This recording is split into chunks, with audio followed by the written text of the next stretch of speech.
artificial intelligence is not going to take away our jobs. It's people who know artificial intelligence who will be taking away your jobs. I ran away from my house to go to boarding school at the age of 15. I used to keep changing channels to find the ads where we had no connection from Bollywood whatsoever. There is a me which is beyond that problem and beyond the mind. Yeah. And that's what in our scriptures we call the soul. Now, how do you stay grounded and real in this world of social media? I think we're going through a bit of a social crisis.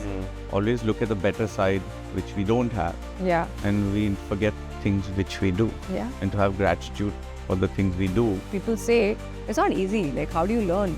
Yeah. If somebody has to teach you, what's the technical aspect of meditation? We all need half an hour of uninterrupted silence, of boredom, loving every bit of this conversation.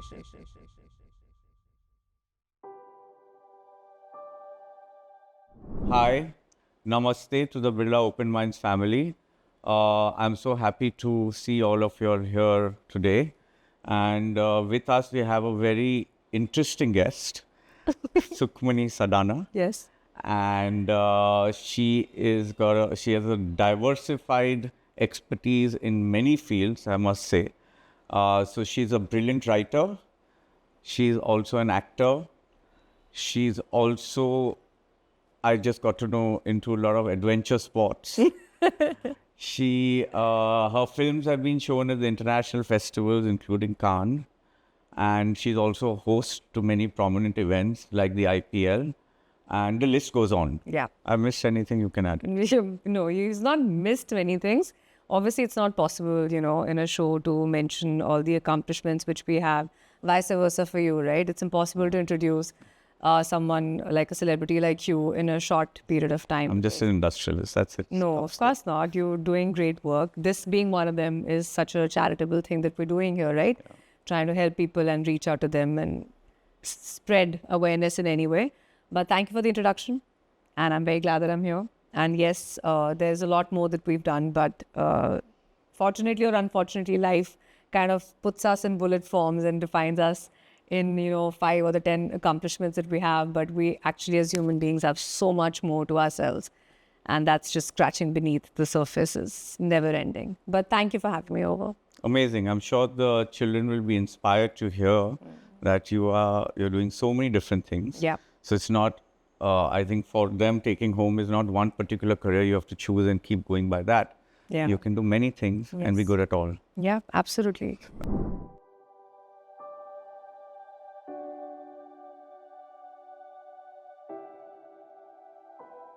So let's start, Sukhmani, to go delve deeper into this journey of success of yours.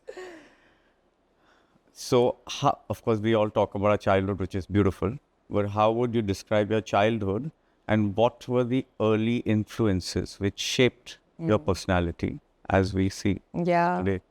I find myself surprised, catch myself surprised sometimes in terms of where I come from is such a basic upper middle class family in Amritsar in Punjab, where we had no connection from Bollywood whatsoever.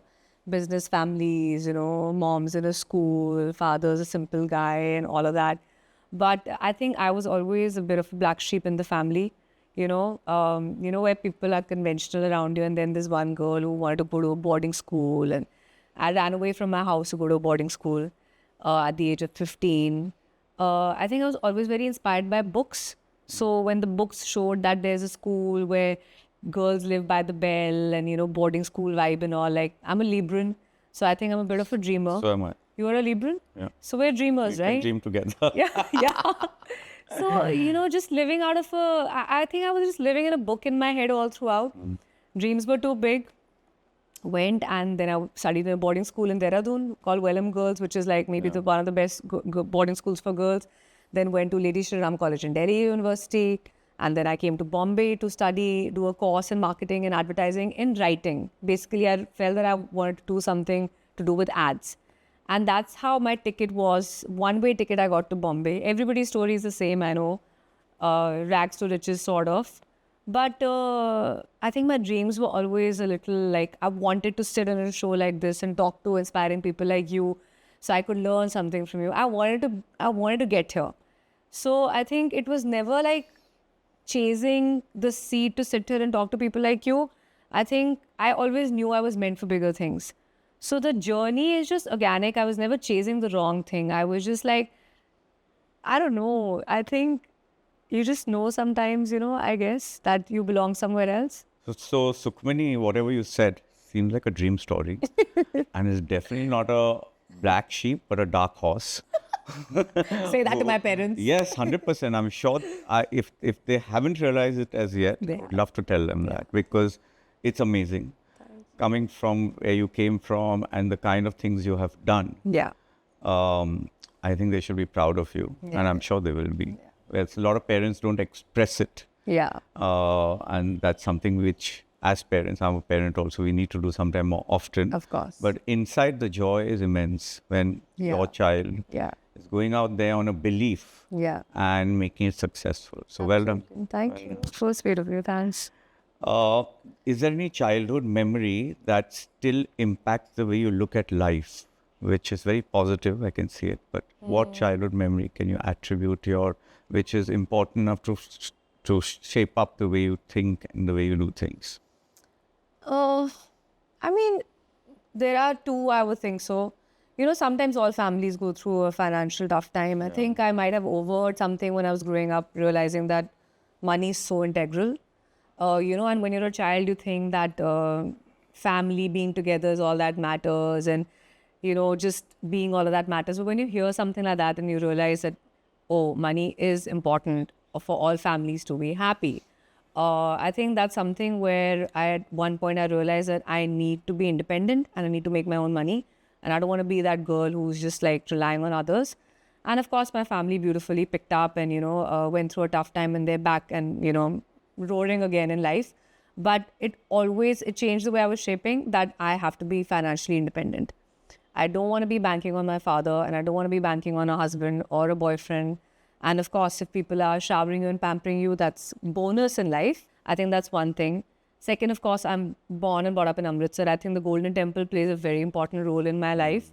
So the Golden Temple is made out of marble flooring, right? I know, I've been. So there's one patch where one of the marbles may, ungli dal ke aise you have to follow from the in to the out, like a puzzle. Yeah. So I remember when the electricity used to go in Amritsar, which was a very common thing. Nobody had generators and inverters. We didn't have. So we used to go to the Golden Temple to sleep because it was cooler next to the Sarovar. And I used to see so many poor kids just sit there. And that's what the game they had. We had Nintendo, we had Xbox, we had all those games at home. We had colorful televisions and stuff. And these kids, ka puri raat game was to put their finger in the in puzzle on the floor and find the way out. And then they were so happy just doing that every time they got the exit. And then again and again and all. I think that's something that I remember visually so well, that you don't really have to have a fancy childhood to enjoy. I saw these kids. So, for them that was joy. So even today when I go to the Golden Temple and I might get off from my Mercedes now, but I still go sit there and I still do the puzzle of like, and then every time my finger comes out of the exit, I get so happy. Just simple joys of life. I think the learning from that for me is, even now in my house, I have something which says enjoy the small joys of life. For me, just this sip of coffee, if I love it, is simple joy for me. I think that's one thing that I learned is big things will happen and keep coming in your life and keep going. It's literally the small, cute things that people do for you, do for them, which really go a long way, at least for me. So that's also an amazing point to get across, because I think there's a lot of conversation now about everything being technology oriented and artificial intelligence, Yeah. and all the children are exposed to smartphones at very young age. Yeah. And I think a lot of research is being done that getting into too much technology at a young age has its own handicaps. And sometimes we have to go to the simplicity in life. Yeah. The Golden Temple, doing those things. Yeah, climbing the trees. Climbing the trees, playing hopscotch. Hopscotch and like And, dark in the room and hiding in corners of your homes, Yeah, playing so- dark in the room, that kind of stuff, you know? So we've grown up with that, and it always feels nostalgic. Yeah. And I think today's generation is kind of missing out on that. Even I read yesterday a simple letter writing or a note. You preserve it. Can you imagine? Nobody writes it because I of still text or email. Don't judge Yeah. me, but I still write letters. You still like I so still that's give handwritten birthday cards. I even make the birthday cards. so that's amazing because my daughter, when she was growing up, every birthday she used to write me a lot of notes, and I made a whole file of them sequentially, and I read it again and again, and then I feel, wow, we've grown up so soon. Yeah, Yeah, so these kind of things I think touch your heart they do. and they touch your soul. Yeah. So I just feel, of course, we move ahead with the world and the technology, but sometimes we have to go back to the basics. Yeah, and As these you kids, say. I really feel like, I mean, I'm not taking away from the fact that they have AI intelligence and they have their laptops and with them already, but I really wonder when they grow up, what's going to be their nostalgic moment.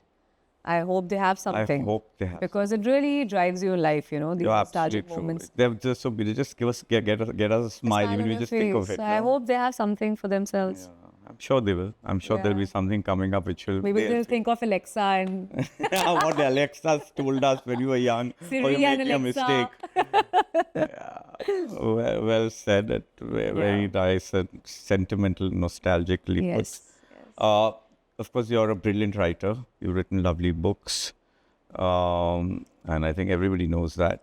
What was the point which inclined you towards writing? Was it from the beginning, or was it an inspiration at some point of time? Or when did you come to know Yeah. you were a writer? Yeah. And what did you do? I actually had no idea. You know, one of the most beautiful things I've read is even at 40 or 60 and 70, people really don't know what they want to do with their lives. But the society is made like that we're forced to think that who are we, what do we want to do and stuff. But I used to, in short, Yash, I used to really enjoy watching ads in between shows. And people used to, you know, how people switch channels to watch the show or the movie. And the moment the ad comes, they change the channel. Yeah. I used to keep changing the channels to find the ads.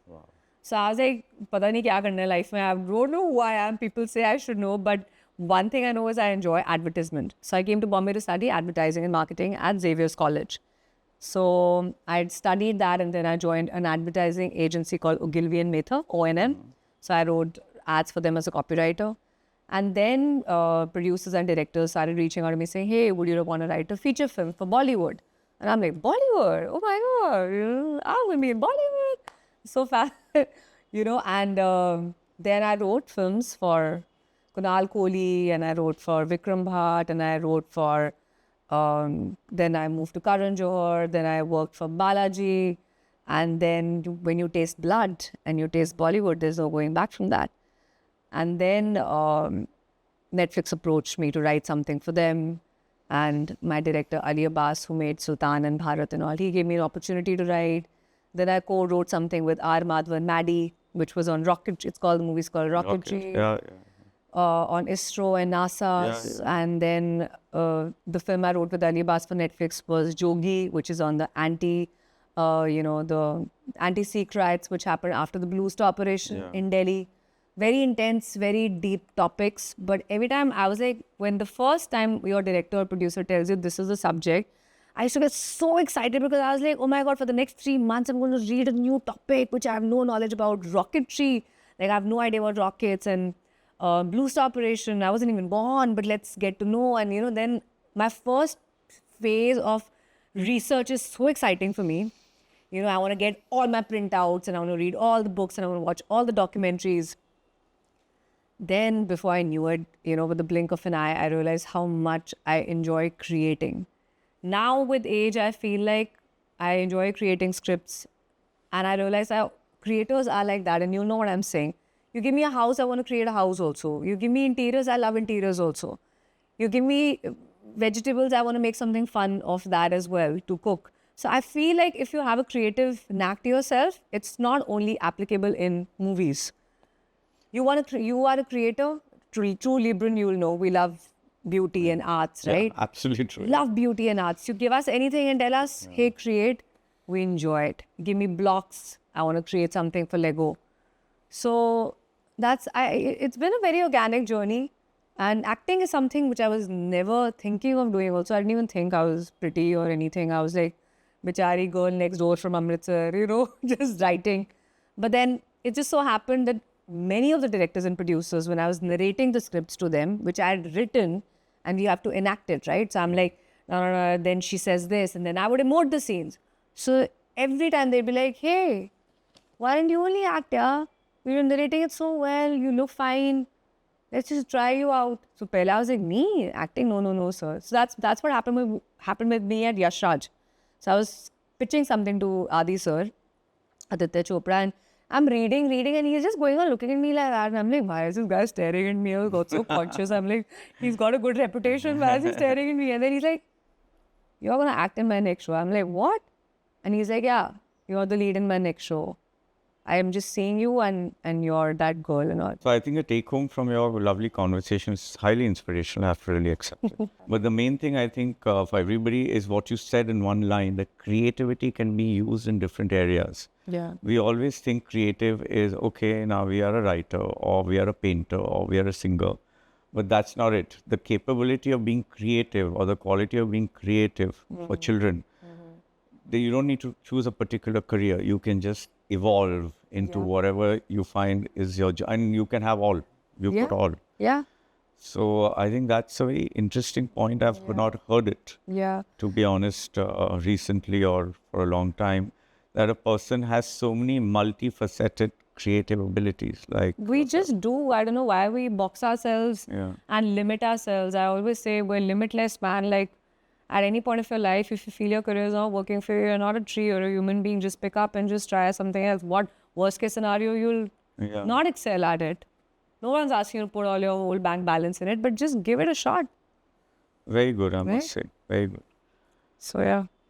Okay. Now in this beautiful journey, everybody here, everybody has some challenges, and we have certain things where we feel, oh my God, that phase of life was so difficult that I just didn't know how to get out of it. Ultimately, obviously, we all do with grace of the divine. Do you remember any phase of life like this, or what happened, whichever you can talk about? Yeah, yeah. And Many, Yash, I would think so. I hate flowering things and, hiding away from the fact. But I would think so even right now as we speak is a tough time. And many, many tough times in life have happened. Like, so it is for everybody. for everybody. For everyone, right? I think the only thing that's changed in me is that I would say I embrace it. I'm very aware of what I'm feeling. And if I'm going through a tough time, I'm not someone who lives in denial. I am, even currently, I'm going through something. And I think the fact that right now we're chatting and we're talking about it, but I might leave from here and be bawling in the next 10 minutes. I'm absolutely aware of my emotions. I think that's number one for all of us is, hey, just sit down with yourself, say, I'm not feeling good about something in my life. This needs to change. And see it from a bit of a practical point of view and work on the solution part of it. Then just keep mulling on what's not good. If it's not good, it's not good. Of course, everything cannot be perfect. I just wish it came to me earlier to be able to focus on the other 8 beautiful things. It's only when you meet a girl who's fat who's going to look at me and say, hey, I wish I had a body, man. And I'm like, and I am so ungrateful for it. Or somebody says, what you used to, both your parents are alive. I lost both of mine. And then you're like, thank you, God, mine are alive. Why do we have to wait for such moments to realize how grateful we should be for the other things? But our nature is like that. That one thing that's not going fine just becomes so magnified. It's that one elephant in the room which is looking at you and staring and saying, I am not good in your life. And you're like, God, that white elephant in my room, can you just go away? So I think tough times are going to keep coming. Embrace it. Go with the flow. Like the conversation we were having earlier. But easier said than done. Easier said than done. I agree with you. We all have those times, and we can talk idealistically what is a solution, but easier said than done. Easier said than done. But I think one point you got across, I must say, is very what we talk about soul and spirituality, is that acceptance. One is accept that the more you deny, the more it'll upset you. So if you have a problem, face it. Second is something you said, that you kind of said, like, you watch the problem independent, like you're sitting here and we are talking and chatting and laughing, and the problem is there, but it's just there. It's lurking somewhere. So when you don't identify with the problem, is when we realize that there's something beyond.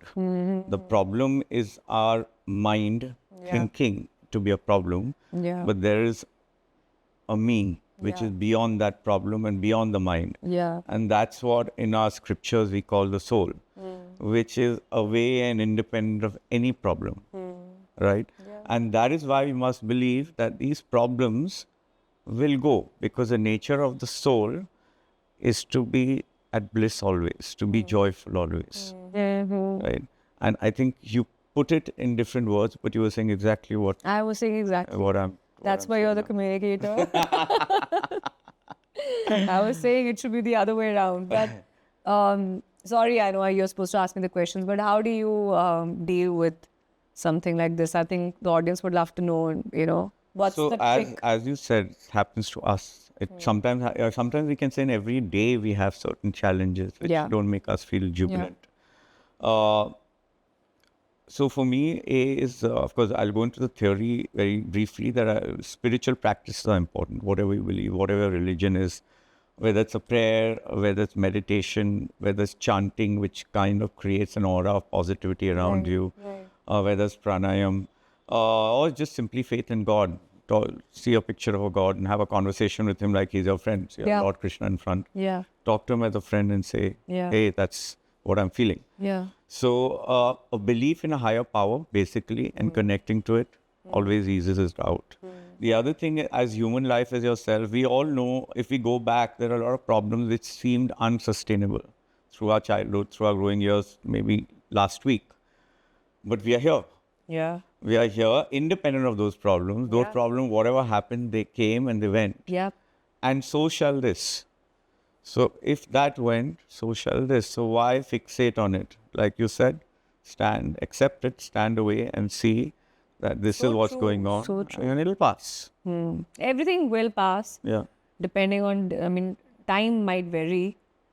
But you're so right. If we've dealt with what we had in our childhood, then we will deal with anything else. Exactly. So have faith in yourself. You can get out of every problem. And you emanate that confidence that you will get out of whatever the problem may be. Oh, I have. That's a decision I took many years back, saying regardless of what happens, I'm going to be happy. No one can take that away from me. So that's very inspirational for children, youth, because they have their own set of problems. And I think a lot of people nowadays are talking about children's mental health and the pressures of studying or whatever, X, Y, Z. And I think this is the way you have to look at life. Absolutely. Problems will come and go, but accept it. Just be aware of it. Write it down on a piece of paper. And one of the, I'm sorry, I know you're wrapping up on that question, but what worked for me a lot was, I always feel like if you and I are sitting here right now and I'm thinking about my problem, if you just thought this was an eagle sitting and flying and sitting right somewhere there and he or she is looking down with the bird's eye view, it's such a petty thing. And then in Maharashtra, 2 people sitting in one house out of millions of houses, sitting in one country out of so many continents. Kya hai tumhari problem is such a small thing? So that's a really brilliant thing. Bird's eye view. A bird's eye view, very interesting.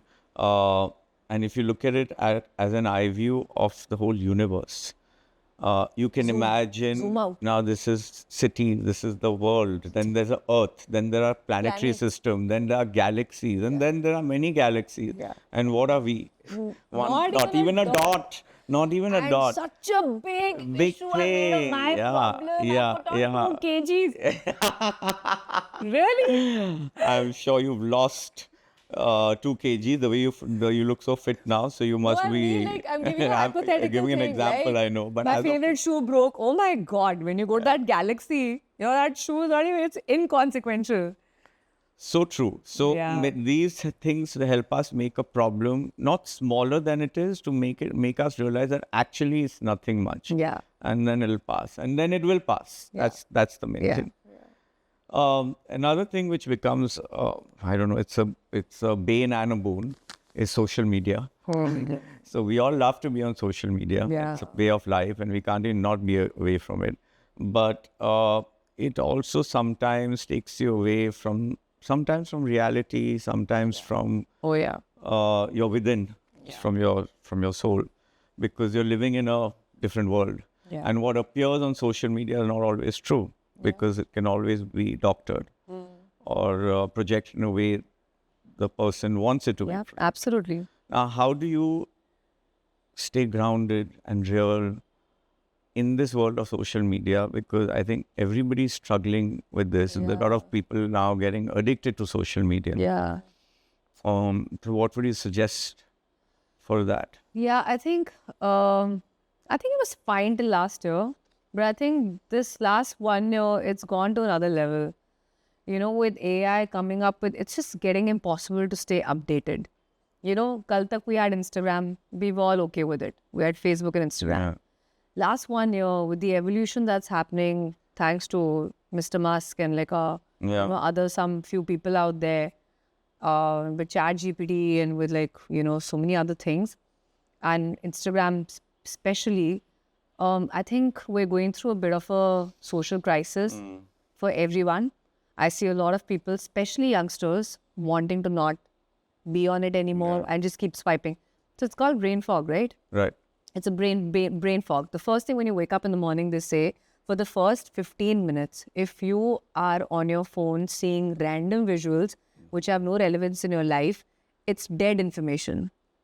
If tomorrow you are waking up every morning to see what I ate for breakfast and what all of them ate for breakfast, it's irrelevant information for you. True. Versus sitting with yourself saying, hey, I'm going to have a beautiful day.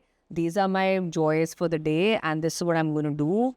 So much more beneficial, right? course, Rather, utte ekdam neend mein, you're just swiping.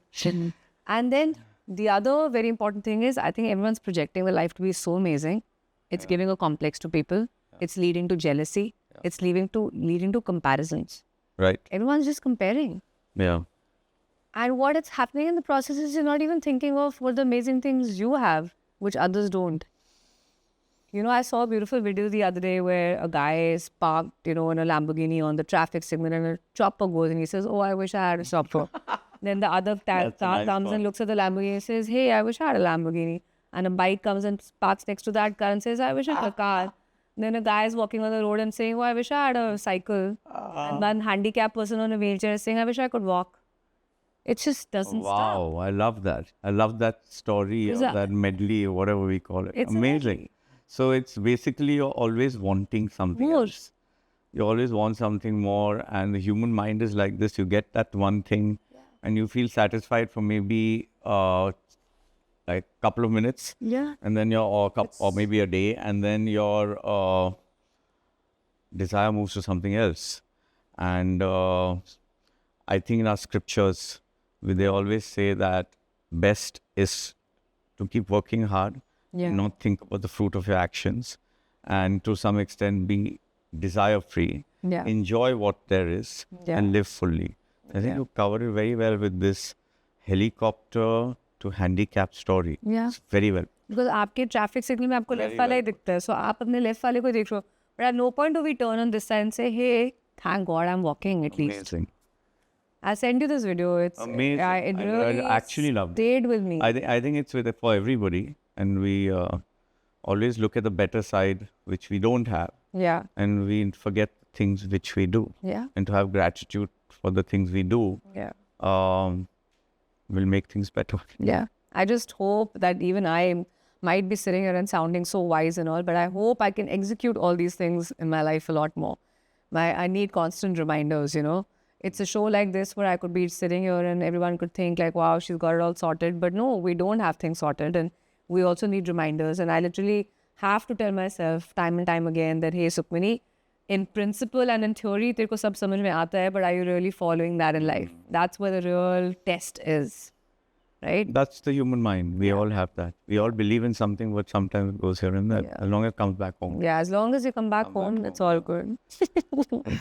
So coming back home to me personally, is what I told you earlier in the conversation, is some spiritual practice, right? Whatever it may be. What are the spiritual practices, if any, which you choose to follow? Yeah. So I meditate. I try to meditate every day.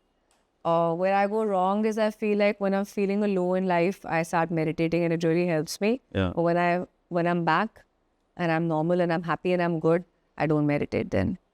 So that's a bad thing. That means you are only going to the temple to pray to God on a rainy day. And when the God's given you what you want, then tata bye bye, thank you, God. I'm going to see you on my next bad phase.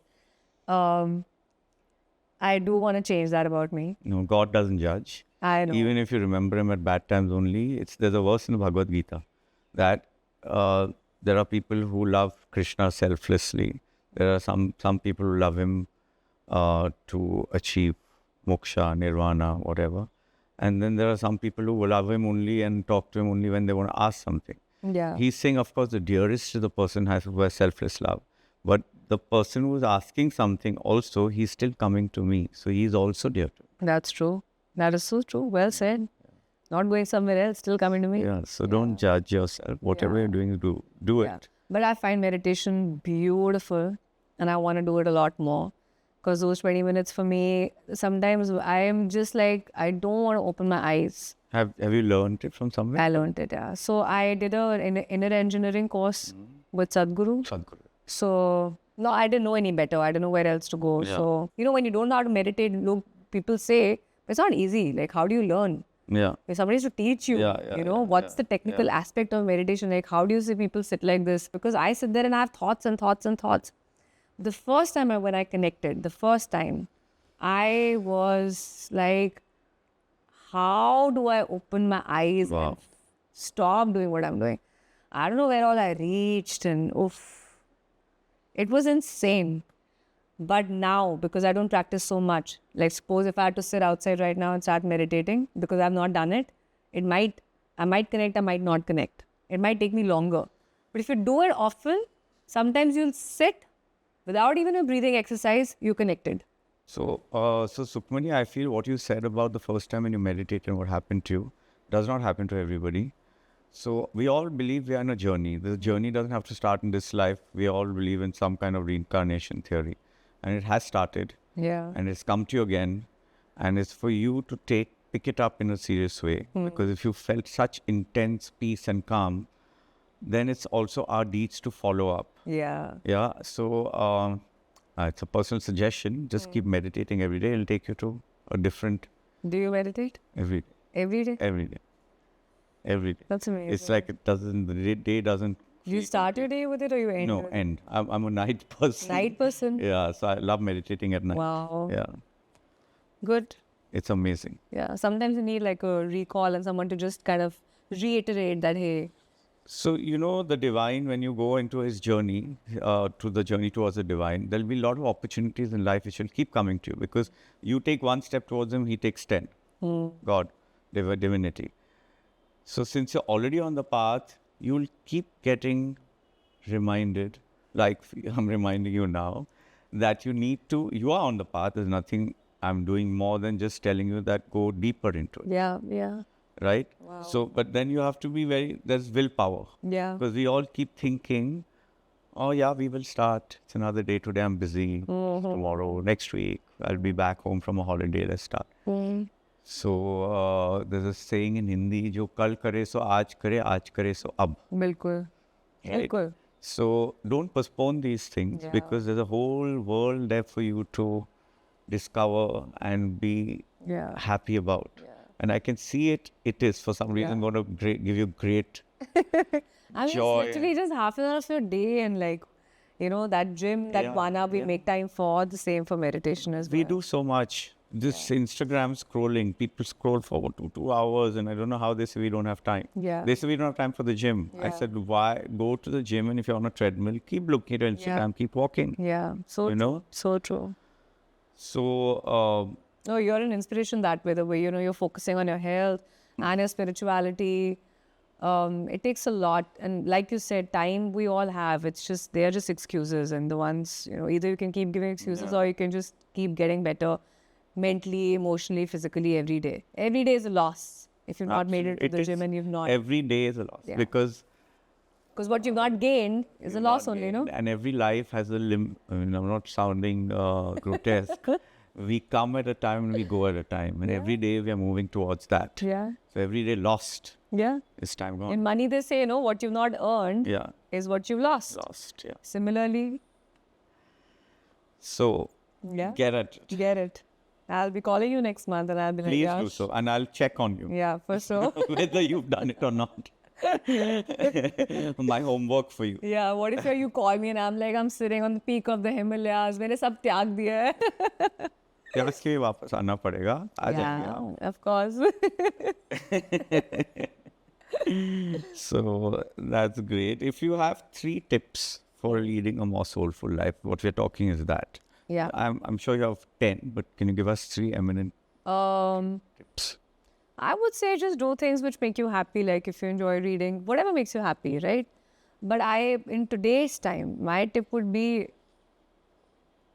one would be do things which give you immense joy. Don't listen to anyone. If it's spending time with your family, reading books, walking in a garden bare feet, like I love my feet touching ghas. Yes.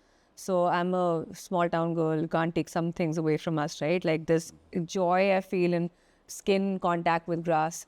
So whatever works for you. But I think what's really important in today's time is we all need half an hour of uninterrupted silence, of boredom.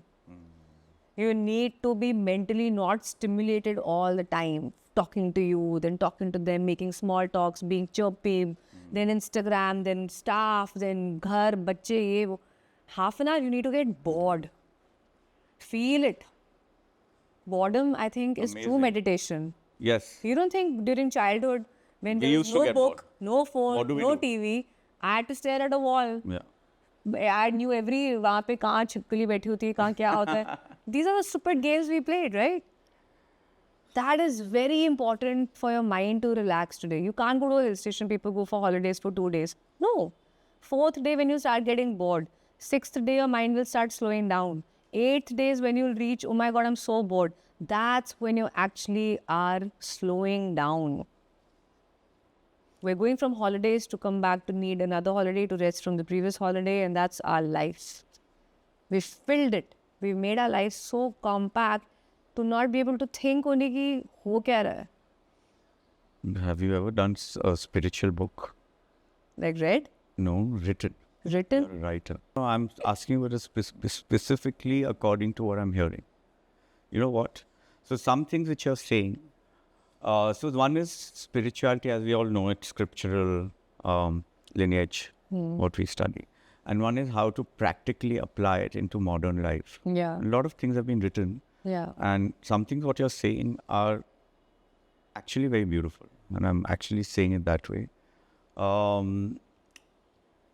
So you talked about this boredom, and even probably a lot of us don't realize it, because when we are alone, we'll start talking about, okay, let's read a spiritual book, let's meditate. Of course, there are other people who do so many things.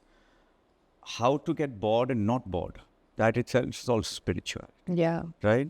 So, and this all trains your mind how to quieten down. You mentioned that. And it also trains the mind to accept situations and not keep trying to think something else. Yeah. So, that goes in your spiritual book. Guys, you have an upcoming spiritual author here. Please add it to my bio data. Might be a flop. No, Maybe nobody will buy a book, but I have one client here. 100%. I will read it before it is released. No, but seriously, whatever you said was amazing. I love it. Like I can especially lawns, like I can just be hanging in a lawn staring at birds. Wow. For me, that's meditation.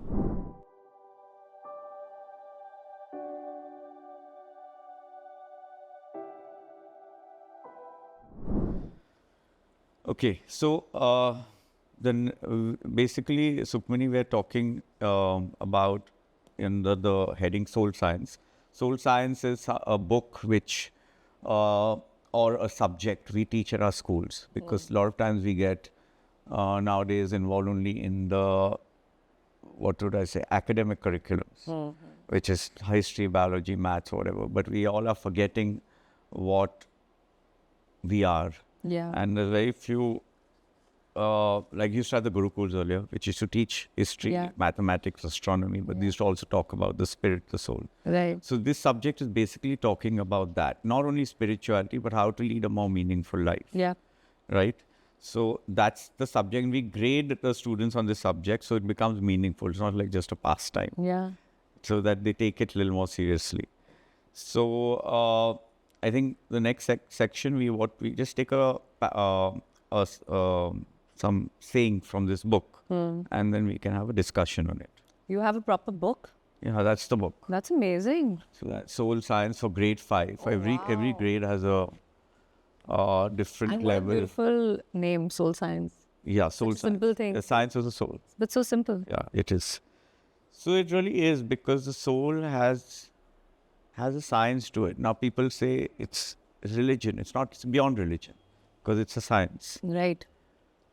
right? So Doing great things here, I must say, literally. I know it's you hear it all the time, but stuff like this, just doing that and contributing to the society while you're alive, while you can and you have the capacity to do yeah. So when we started this chain of schools, Birla Open Minds, we have almost 200 of them.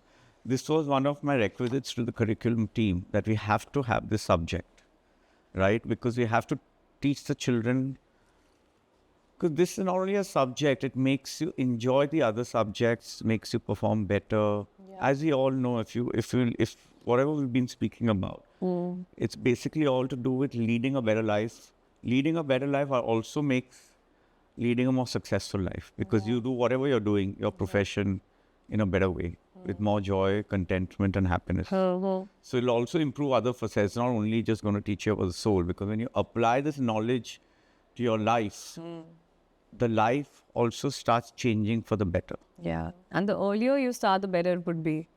We had moral science, but it was not the same. We used to have moral science in So school. I had moral science. That's exactly the reason. So the moral science period for us was a free time. We used to look forward, because we used to go out of the classroom, sleep. go sleep, go down to the canteen, have an ice cream, come back. So it was like a blast. But not We have soul to science. do it, yeah. You have to do it in a more beautiful manner so it's enticing for a child. Yeah. So now that's the evolution of this. Lovely. So one sentence I pick out from this book, which is in grade 5, the key to change is to devote all of your attention to creating the new rather than trying to destroy the old. Yeah, it's pretty much the same thing that, I think like how we see a glass and it's half empty and it's half full. It's your perspective. It's the same thing. Now you can keep focusing on, hey, my glass is half empty. How do I fill it? Versus just flipping your eyes and seeing the bottom side of it and saying, hey, my glass is half full. People are empty glasses. So rather than focusing on what's not built, and if we can just focus on the construction of what is in control, what you can control, what you can focus on, and how you can make it better, is the right way. If only such wisdom was there in all of us and we could understand that. Correct me if I'm wrong, and if I got it absolutely right. Otherwise, I need to go back to school and also study. Not soul at all. science. You've said it very well. Basically, it is that a lot of our effort goes into negating what we feel is wrong, Correct. instead of creating what we think is right. Yeah. Because what is wrong will have its own level of destruction, Yeah. right? We need to create, because that's what we are meant for. Yeah. The destruction will happen by itself. Absolutely. And what we were discussing about earlier, that, instead of just harping on the problem, if you can see it from a practical point of view, like the bird eye we were talking about, and just focus on the solution part of it, what new you can build, same time is being used for something productive than being for something destructive. Yeah. And human mind is at night when you're lying down, and for 3-4 hours, if you're thinking of that one bad thing one told you, versus those 3 hours could have been spent on something else that you can do tomorrow. Time management. So true. So what we were taught, at least in inner engineering, was that every time your mind is stuck in loop of something, like, going back to the exercises you were talking about. One of them is come back to present. Bring yourself back to present. Moment. Visually, blue table, you're looking good, what are you wearing? Smell, hearing, AC, birds. Bring back your senses and being lost in your thought. So it's actually just an exercise, child exercise, but it works. Eyes, start watching what's around you, green, start hearing, start smelling. So jo rut mein jo atka hua hai mind, she said this, she said this, she said this, how could she, how he said that. You just snap it. So you got to keep bringing yourself back to now, present. We wander to the past. I'm actually looking around in the room. Yeah. And I'm looking at things Which you would have never I've not noticed. noticed. Yeah. And I'm trying, there's no smell here, but I'm trying to get something. But you make so much sense. Yeah.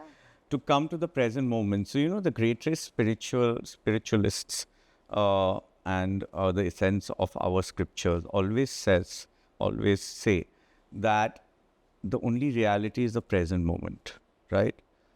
The past has gone, it's just a memory.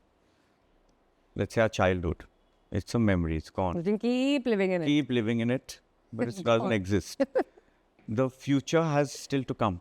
And there's nothing you can do to control it. There's nothing you can do to control it. And what is to come, we keep thinking, and then we keep worrying, and then we keep fearing. And sometimes what we are fearing never comes, and there was nothing to fear. Yeah. So how to make the present moment, which is the only reality, the most productive, so that future also will shape in a better way. Yeah. Right? Absolutely. So that's why we come in most spiritual practices and in meditation to the present. That's now. That's the one thing I want to nail in life. Yeah. Because Just I'm come to somebody who really enjoys my moment. Like, I'm loving every bit of this conversation. So am I. Every meal I eat, I enjoy it. Every shower I take, I love it. Every time the hot water, I'm like, wow. I want to just get to the 100 on 100 point there that I'm in the present. See? Every person. Another point for a spiritual book. Yeah.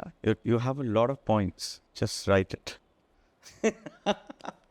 It's honestly, it's a lot of people may say all what you're saying in a very fancy way from scripture, but you're putting it across so practically that I think children from school will also understand. Because you need practical guidance than bookish stuff, like generally how things can happen. Yeah. Right.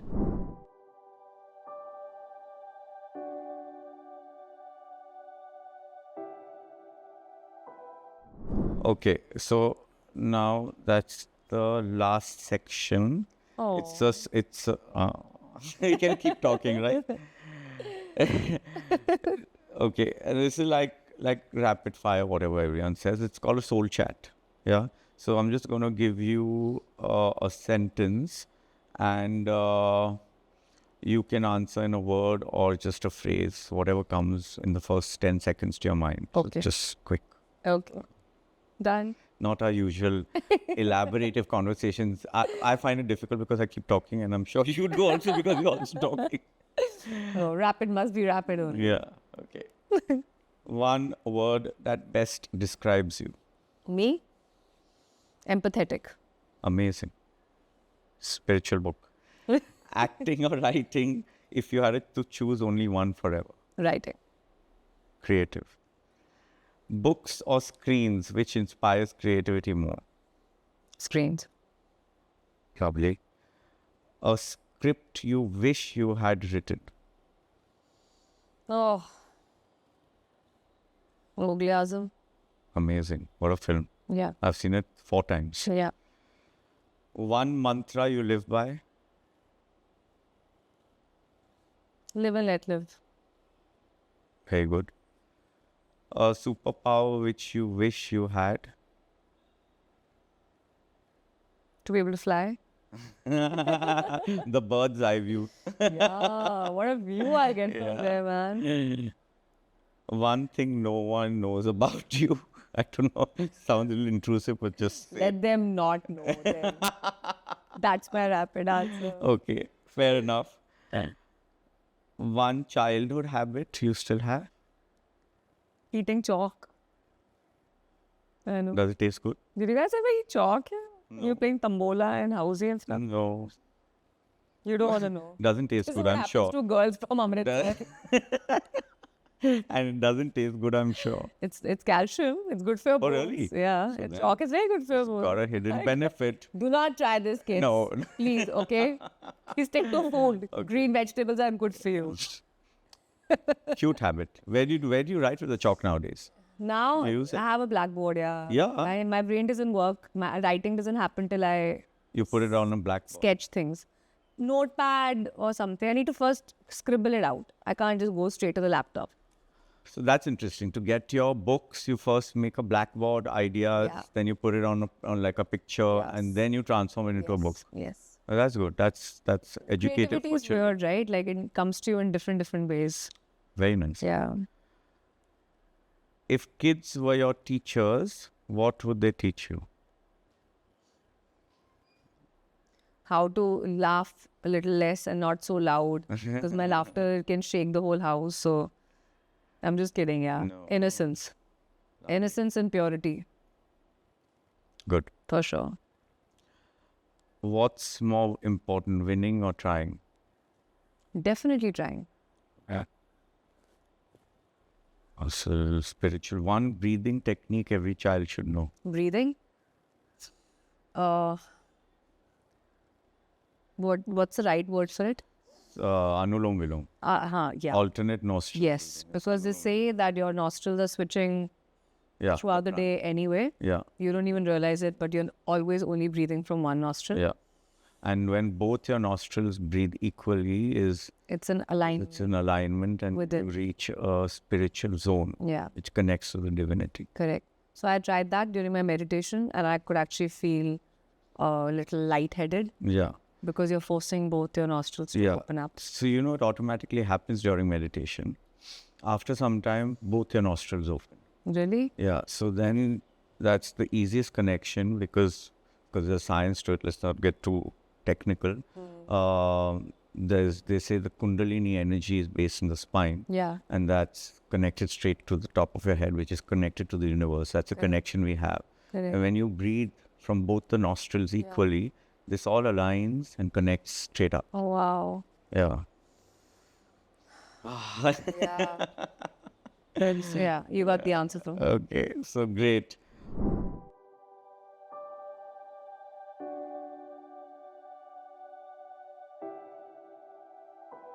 So we have some questions from the audience for you, Sukhmani. So I'll just quickly go through them. And if I want to add something, of course I will. But it's primarily for you. If you could redesign the education system, what is the one thing you would change for today's children? I would add a soul cycle book to the academic. So she agrees with me that soul science is a must. It's a must. Take it seriously and learn a lot from it. Yeah. How important do you think creative arts like drama, writing, and storytelling are in a child's curricula? Extremely important. Extremely, because during your primal years when you're growing up, academic is very important. I get it.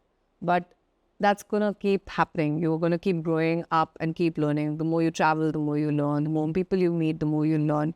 Knowledge, it doesn't end at any point of your life. But during your primary years, when your character is being made and you are being made in your way possible, is when arts, culture, theater, all of this forms your personality.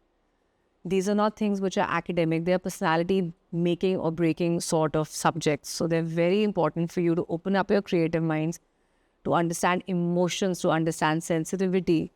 And that's not bookish. That's just a feeling.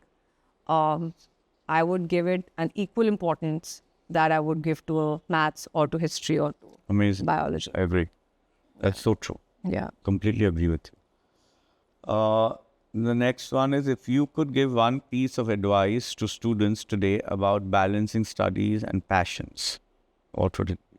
You know, I mean, parents might hate for me to say this, No, say. but I would give it a 50-50. Very good. I would give it a 50-50 because eventually passion is what's going to make your career. Yeah, and of course, studying today because of the progressive world is very important. Yes. Academics are very important. But in history, we've always had people who really didn't even complete school, and we have to, so let's not get it wrong. Yeah. But they're one of the most successful people, entrepreneurs, businessmen today. Absolutely. So it's your passion again. Chances are you will end up having a career in your future not based on the subjects you've studied in school, Yeah. but what you love doing. And that is passion. So Yeah. Very let's true. be safe. If I was a parent and if I was a teacher, and and I had to answer this question, I would say play it safe, study well, and focus on your passion as well. Very true. Right. Very true. And that's why I think the new education system now makes you choose from certain subject which you might want to take as a career. Absolutely. Yeah. Okay, what role do you think schools should play in developing emotional intelligence in students? You need it right now. It's important. Again, I read this beautiful quote somewhere saying that artificial intelligence is not going to take away your jobs. It's people who know artificial intelligence who will be taking away your jobs. Tomorrow, there will come a place where you will probably be kicked out or replaced by someone else, but just because the person, your competitor, knows artificial intelligence and the usage of it better. So, how we have had to upgrade ourselves and update ourselves with every passing decade. Similarly, for you, that's the need of the hour right now. The systems are working like that, technology is working like that, our machinery is working like that, our laptops are working like that, our phones are working on AI. If you don't know it, it's just you fighting something which is the way forward. So either we can have our egos come in and saying, hey, I don't want to have a phone and I want to be on this detox, but without a phone, you're not going to be able to do up a job. So you need to surrender. Like I always say, technology is coming up. Embrace it in the most beautiful way. Use it to your advantage. Don't become the slave of AI and technology. Use it to your advantage. You're the human. You're the smarter one. Use technology to your advantage than the technology using you. So, Amazing. yeah, Well, I would say. well said. Lots to learn from that. As someone who has hosted more than 100 plus events, wow, across the century, can you give some tips on how to be a confident, appealing speaker? That's actually a good question. It's a good Because question. you speak so well It's a good question. and you've hosted so many events. And I think a lot of people, students get stage fright, get anxiety.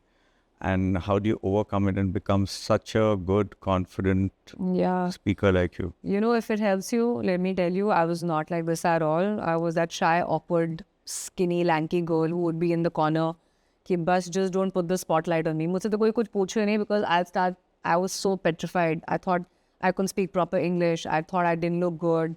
I was just like the person who's asking the question, if you feel the same. There are only two things.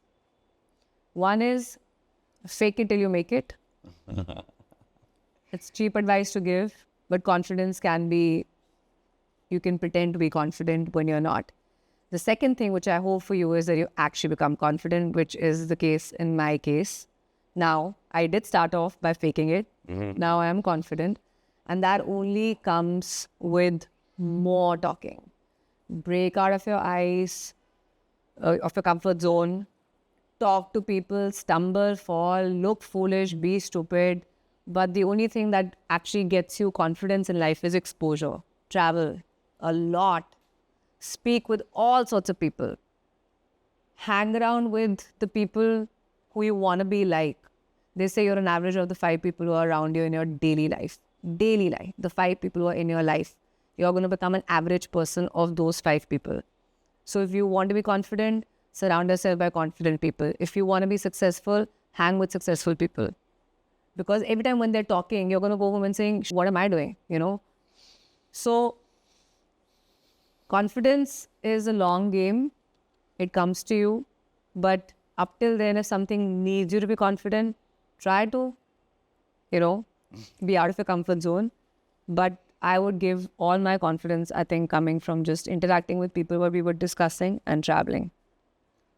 Amazing. Very well said, all of them. And I'm very happy that students from all over the country have such lovely questions for Sukhmani, sorry. And because I didn't mention the name of the schools, so the question number 1 was from Nasik, second was from Gwalior, question number 3 was from BKT campus, question number 4 was from Singur, and the 5th was from Danapur. So we have a countrywide audience listening to you. That was sweet. And you are inspiring them thoroughly. Thanks to you for giving me the opportunity and being able to help anyone if I could, in whichever way I could. I think that was an amazing and insightful conversation. I really mean it. Yeah, I think I have learned couple of things from you. Please don't say that. I It's have the to other way take it around. home. No, I love some of the things you said. And I'm going to try and imbibe it, especially the bottom part, because I'm also a person who keeps trying to do something. Yeah. I can't just sit and do nothing. Yeah. But it's important because that nothing is everything sometimes. Yes. Absolutely. And the reason why your childhood is so memorable for you is because you were so bored then. Trust me, that's why you remember it. Yeah, very true. So thanks, Sukhmani, for coming, giving your time, and you do so many things. I'm sure time is also a challenge for you. And of course, to giving time to children and tomorrow's generation so that they can shape their lives better Yeah. is a great social cause, if not more than that. So I'm really grateful for you to be here. Likewise. Thank you so much. Likewise. I do want to say it's, between your hectic life as well, taking out time and contributing to the society, you don't have to do it. No one has to do it. But when you have the ability and you make the most of it, I would say thanks to you and all the people who you're helping out. This is just me, one person sitting here. You're doing this time and time again with people. So in the long run, see how much you would have contributed. And the pleasure is all mine that I was sitting here and having this conversation with you. Thank you. And I did learn quite a lot of things from you. So thank you for that also on a personal note.